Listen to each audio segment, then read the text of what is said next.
Scott Wasserman is the head of the Bell Policy Center. Once billed as the antidote to the Independence Institute, I always said you guys should just be called the Dependence Institute. I would be a bit more honest. But hey, the reason I wanted you to come here is I wrote a column for the Denver Post, and I talked a little bit about how much money we pay in taxes that we don't see that we pay because it's not direct. You wrote a piece back, and I think the very first line was, Jon Caldara has crossed a line into extremism, something along that line. I forget what it was. It was, what line to extremism did I cross? I was curious about that. Well, first of all, thanks so much for having me on. I really appreciate this conversation. Yeah, I read your piece, and you had talked about how we withhold taxes, and I remember this implication that our taxes and that public investments are somehow this dark conspiracy, that they're dollars we don't see that come out of our check. You talked about the hospital provider fee as being this invisible tax, and I think for me the line that I felt was crossed, and I've been reading your stuff for years, is that I think it's not a helpful. I don't think this is a helpful perspective, because we've got a lot of problems we're trying to solve in Colorado. We have systems that are underfunded. We're not doing as an effective job as we can. Do we have any systems that are overfunded? I don't believe so. Not a single thing is overfunded. What I do know is that... I want to drill down on that for a second. So there's nothing out of the $30 billion state budget that is overfunded.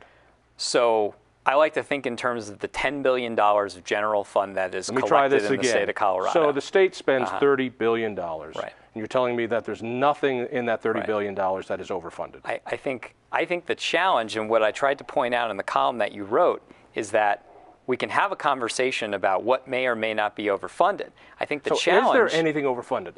Nothing comes immediately to mind that feels overfunded, having seen and looked at how much is underfunded in state government. And so things like the electric vehicle write-off that gives $5,000 to rich people, that's a worthwhile thing. Money going to Quentin Tarantino, that's a worthwhile thing. None of those things are overfunded. Sure.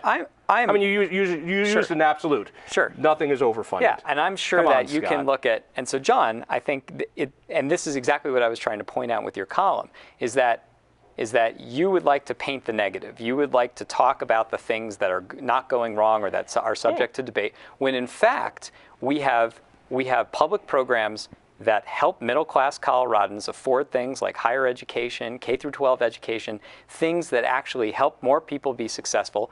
We're underfunding those things. And when we talk about taxes in a way where we're talking about taking things, taking money out of people's pockets and not investing. Maybe you misunderstood what I was saying, so allow me to be a bit more precise. When I was talking about the money we don't always see, is that I believe that taxation should be transparent. Sure. That people who pay taxes should see their taxes as directly as possible. Is that something you would agree with? Absolutely. All right. And so when I look at something like Gallagher, which makes people's property taxes seem small, but really what it does is it hides their property taxes in the products and services they provide, because commercial properties have to pay 3.5 times more in taxes. So isn't that something that is not as transparent to taxpayers? I'll go one more. We mentioned the hospital provider fee, which is called a tax in every other state. There's 49 other states that do this little ploy to get more money from the feds, and each one calls it a tax. When Colorado put this tax up, in the language, it said on the hospital bill that Coloradans will get when they go to the hospital, they're not allowed to line item that as the hospital provider tax. I think that's wrong. Do you think it's wrong or right? I think that there has always been a cost shift in healthcare, and I don't think that a cost shift has ever been line itemized.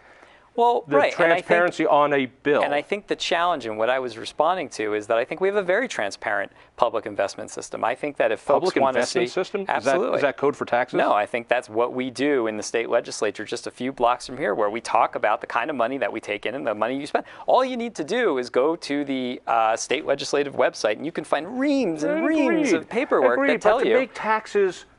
To make taxes transparent, I believe, is a core value in government. Sure. And when a legislative bill says we're going to increase a tax, we'll call it a fee if you like, on your hospital service, your hospital bed service, but we're going to order that the hospital cannot tell you that that fee is going to be on your bill, I find that insulting, I find that wrong, and I find that opposite of transparent. And John, tell me why it isn't. Well, tell me why that is transparent. What I will tell you is that as the hospital provider fee was debated last year, there was never, so far as I can recall, a conservative demand that, you know, I'm not in asking return, you about that. But I want you to focus on what I'm asking. And I understand, but no, what I don't think you do. I think you're moving aside here. Well, should there be transparency?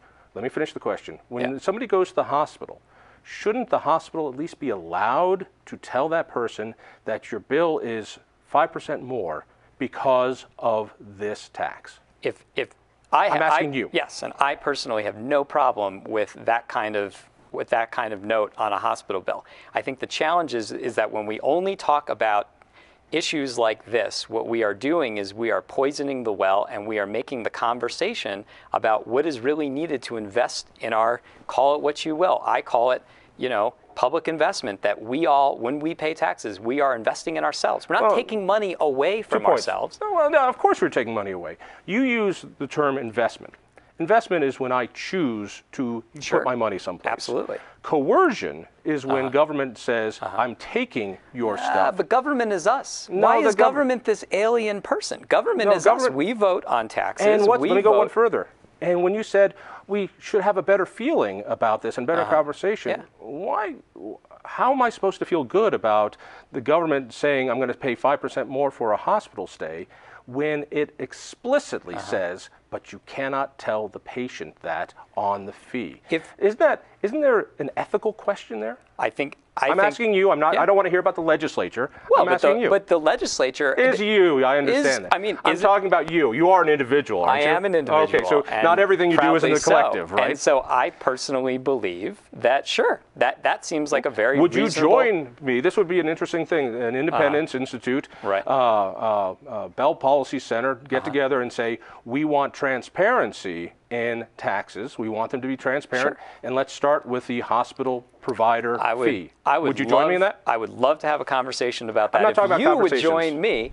If you would join me in having a sensible conversation about public investment in this state, where we talk about the hard choices that we need to make. I mean, so I've heard you often talk about Medicaid and running out of, costs are running out of control. Let's talk about who needs to be kicked off of Medicaid. I'd be happy to have that conversation. And that's the kind of conversation that I think we ought to be having. 1 out of every 4 Coloradans is now on Medicaid. Sure. Is it your goal to get Absolutely 3 not. out of 4? Absolutely not. But I think we should pay attention to who is in that 1 in 4. I see counties like Crowley County. I see places like Mesa County. I see so many places in the state where there's genuine need. 74% of people on Medicaid are employed. This is a critical program. We've only got a few seconds left. Let me just say that when government hides our taxation, I think that sows the seeds of discontent, and it's why guys like Trump win. Before we run, people want to check out what you do. Where do they go? They can go to the Bell Policy Center or bellpolicy.org. Bellpolicy.org. Check us out. Thank you much. Okay. Listen for me on Thank KHOW you. Radio and read me in the Denver Post. Tell a friend. See you next week.